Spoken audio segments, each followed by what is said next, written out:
Delegates from the 193 member countries of the International Telecommunications Union, the ITU, have failed to reach a compromise after 2 weeks of debates. The UN agency had gathered in Dubai to update the international telecommunications regulations that dated back to 1988, well before the advent of the World Wide Web. And although the conference did produce a revised treaty, 55 countries refused to sign, feeling it threatened a free and open internet.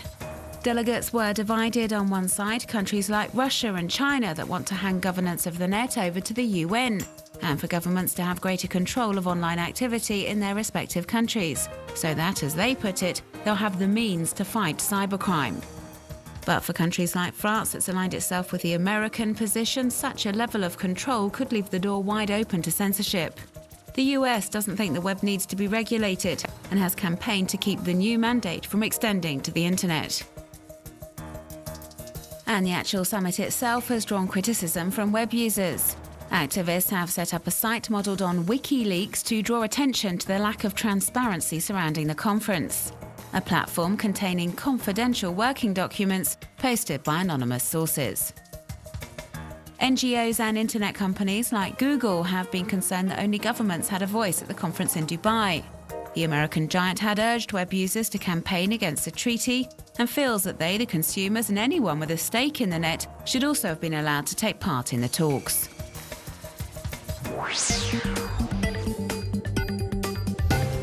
Carry out 26 acts of kindness to one of the 26 victims who was shot and killed in the Newtown Elementary School massacre last Friday.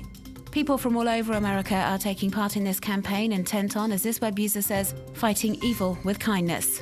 The movement was initiated by Ann Curry, a journalist for the NBC television network, in a tweet urging her followers to complete 20 acts of kindness to one of the 20 children who lost their lives in the tragedy.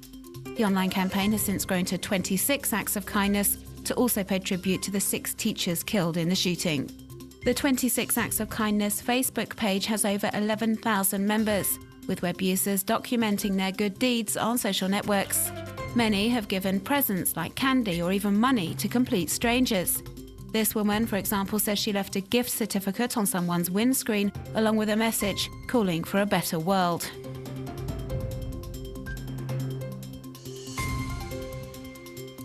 This web user says she bought Christmas presents for disadvantaged children. Others have been getting involved in charitable causes.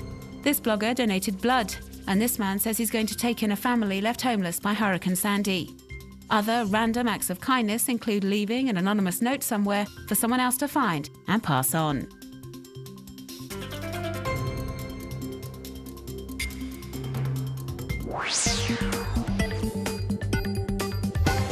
Endless queues of people waiting to fill up the gas canisters they need for cooking and heating for the tough winter ahead in Syria. This video was apparently filmed last week in the region of the capital, Damascus. As fighting continues across the country, the people of Syria are facing shortages of basic necessities, and prices have soared since the start of the unrest. And if this footage is anything to go by, the queues for bread are equally long.